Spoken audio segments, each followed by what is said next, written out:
Et bonjour, je m'appelle Sergei Munier. Donc, je suis citoyen français d'origine ukrainienne. Je suis né à Lugansk de parents locaux.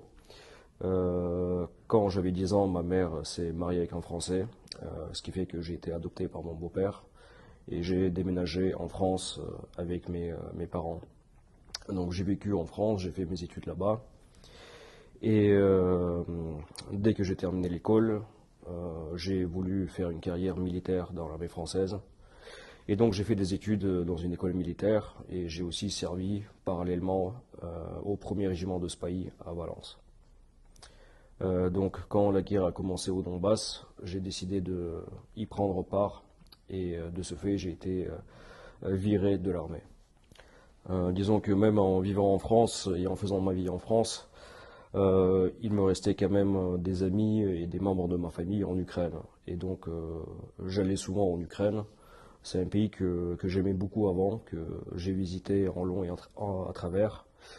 Et donc évidemment, quand les événements au Maïdan avaient commencé, j'avais des amis, des membres de ma famille qui prenaient part à ces événements. Et je suivais les situations, pas uniquement par les médias qui donnaient une fausse image de ce qui se passait là-bas, mais plutôt par les contacts personnels. Et donc, ce qu'on voyait, c'est évidemment un récit d'une certaine agression russe. Donc, on expliquait qu'il y avait l'armée russe qui avait envahi l'est de l'Ukraine, qui contrôlait les administrations, et qu'il y avait une annexion de ces territoires-là par la Russie. Et donc, évidemment, par mes contacts personnels, par les amis qui prenaient part à ces événements, je savais que c'était pas le cas. Je savais qu'il y avait un soulèvement populaire à Donetsk, à Lugansk, mais aussi dans d'autres villes de l'est de l'Ukraine. Alors, à certains endroits, ça a marché, à d'autres endroits, ça n'a pas marché. Et donc, là où ça a marché, c'était à Donetsk et à Lugansk. Et à ce moment-là, on appelait des volontaires pour venir prendre part à ces événements. Et donc, je pensais, évidemment, étant donné qu'il s'agit de ma terre d'origine, d'y venir moi-même et prendre part à ce soulèvement populaire.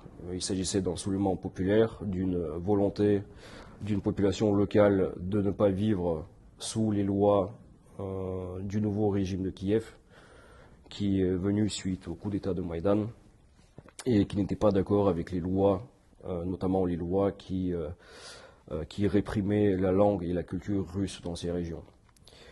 Et donc, je voulais voir par moi-même déjà ce qui se passe sur place, voir de mes propres yeux. Mais je savais déjà, j'avais déjà une image à peu près correcte de ce qui s'est passé. Et donc, je suis venu prendre part moi-même et ça a confirmé ce que je pensais avant. Et donc, quand je suis arrivé sur place, ce que j'ai vu, c'était effectivement un soulèvement populaire, donc des gens qui avaient occupé des bâtiments d'administration, qui avaient occupé des commissariats de police, des bases militaires. Ce que j'ai vu en général, c'est qu'il n'y avait pas tellement d'affrontements armés à ce moment-là, donc en été 2014. Très souvent, on négociait avec les militaires ou avec les policiers locaux. Donc eux, ils avaient aussi des familles sur place et ils ne voyaient pas l'intérêt de s'entretuer et aussi de mettre sous danger la population locale. Donc en général, on se mettait d'accord pour qu'ils nous laissent leur base avec leur armurerie et en échange, on leur permettait d'évacuer la zone et sans qu'on touche à eux. Et donc, en général, ça se passait plutôt bien à ce niveau-là. D'un autre côté, il y avait des formations de bataillons volontaires, donc notamment des bataillons bandéristes. Donc, à différents endroits d'Ukraine, c'est pas forcément au sud de l'ouest de l'Ukraine, mais il y en avait aussi qui étaient formés à partir de types d'extrême droite dans l'est, enfin dans toutes les régions d'Ukraine. Et donc effectivement, ces gens-là, eux, ils se considéraient comme ukrainiens et comme un genre de race supérieure. Et donc ils ne voyaient pas dans les gens du Donbass des Ukrainiens. Enfin, ils voyaient des Russes, donc ils ne considéraient pas qu'il s'agit du même peuple. Et ils considéraient qu'il fallait nettoyer cette région des Russes. Donc, enfin, comme un nettoyage ethnique, on va dire. Pour eux, le but, c'est de faire une grande Ukraine unie et de se débarrasser complètement de la culture, de la langue russe. Et donc, ils nous considéraient un petit peu comme une sous-race et ils considéraient qu'il fallait soit nous tuer, soit nous virer du Donbass. Donc, c'était ça leur objectif et ils le montraient enfin, tous les jours avec les exactions sur des civils. Donc, il y a eu de très nombreux cas, notamment avec le bataillon Tornado qui torturait, qui violait des prisonniers, hommes, femmes d'ailleurs, sans distinction. Et, euh, et aussi par les bombardements. Alors les bombardements, ça ne concerne pas uniquement les nationalistes, mais aussi l'armée régulière, l'aviation. Donc il y a eu plusieurs cas, notamment en Lugansk, la ville d'où je viens. Et donc ça m'a touché personnellement, puisque le 2 juin, il y avait un raid aérien sur l'administration de Lugansk, où plusieurs civils ont été tués, il me semble 8 civils à ce moment-là. Le mois suivant, au mois de juillet, donc il y avait plusieurs bombardements sur les villages aux alentours de Lugansk où aussi beaucoup de civils sont morts. L'été 2014 était en général très chaud puisqu'il y avait des bombardements quasiment partout. D'ailleurs à ce moment-là, la population soit tentait de fuir ailleurs, soit se cacher dans les caves. Et donc peu à peu après cette période-là, et notamment avec les accords de Minsk qui ont gelé le conflit, on est resté dans une situation où enfin, les accords de Minsk en question n'étaient pas respectés, et donc il y avait toujours des bombardements. Et donc la population s'est habituée à vivre dans des caves, à écouter les départs des tirs d'artillerie, voilà, les enfants qui vont à l'école ou qui restent aussi dans les caves. Enfin, tout ça, c'est devenu un quotidien. Et donc cela fait 9 ans que ça continue jusqu'à l'opération militaire spéciale. Alors, en France, tout d'abord, ce conflit en Ukraine est apparu soudainement pour les Français qui ne connaissaient pas du tout ce pays-là. En général, le Français de base, il ne connaît pas l'histoire de l'Ukraine, comment ce pays a été créé par les bolcheviks à l'époque.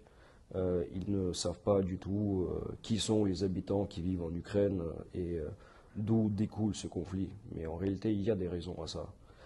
Et vu que ces gens-là ne connaissent pas l'histoire, ils sont en plus sous l'emprise des médias. Les médias qui, même s'ils se disent indépendants, obéissent en général aux intérêts des politiques occidentaux et aussi des groupes financiers qui contrôlent ce monde occidental.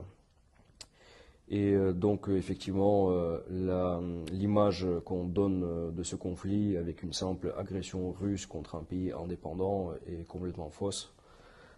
Tout d'abord, la Russie n'avait pas agressé l'Ukraine en 2014. C'est l'Ukraine qui a envoyé l'armée contre sa propre population. Au lieu de négocier avec les forces indépendantistes dans le Donbass, elle a décidé d'envoyer l'armée et de nettoyer cette région, ce qu'elle n'a pas réussi à faire. Ensuite, on présente souvent la Russie comme un État fasciste, un État de répression. Seulement, c'est en Ukraine qu'il y a ce genre de pratique. D'autant plus qu'en France, en général, on n'aime pas tout ce qui est nationaliste, nazi, facho, etc., etc. À chaque fois, on crie au fascisme pour tout et n'importe quoi. Mais en Ukraine, ça se pratique de manière très ouverte et on a même des individus comme BHL qui sont juifs, qui peuvent se photographier avec des nationalistes ukrainiens qui sont des nationalistes notoires. Donc tout ça est tout à fait incohérent, mais en fait si, c'est cohérent puisque l'État, enfin le monde occidental et ceux qui contrôlent le monde occidental peuvent s'appuyer sur n'importe quel groupe d'extrémistes ou idéologie extrémiste pour arriver à ses fins. Et c'est ce qu'elle fait aujourd'hui en Russie, en Ukraine. Oui, les médias occidentaux aussi présentent la Russie souvent comme un pays isolé sur le plan international. On dit que ce sont des méchants, que personne ne veut faire des affaires avec eux. Mais en réalité, la Russie est un pays très ouvert. Donc la Russie en elle-même déjà est un État multinational. Donc il y a plusieurs peuples, religions, cultures, où chacun vit sur sa terre. Et actuellement, ça se passe plutôt bien.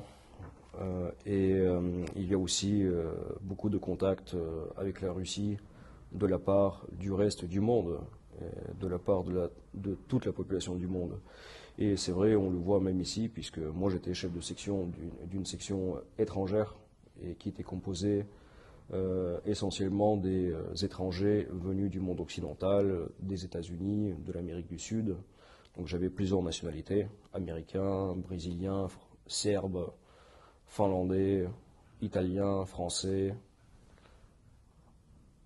et même un slovaque. Et, euh, et donc il y a plein de gens qui viennent ici, qui viennent même jusqu'au Donbass pour servir aussi la cause locale. En général, c'est des gens qui ne croient pas à l'image qu'on donne de ce qui se passe ici. Donc ils ont envie de voir par eux-mêmes ce qui se passe. Et souvent, ils ont envie d'aider cette population du Donbass qui vit depuis 9 ans une situation très difficile.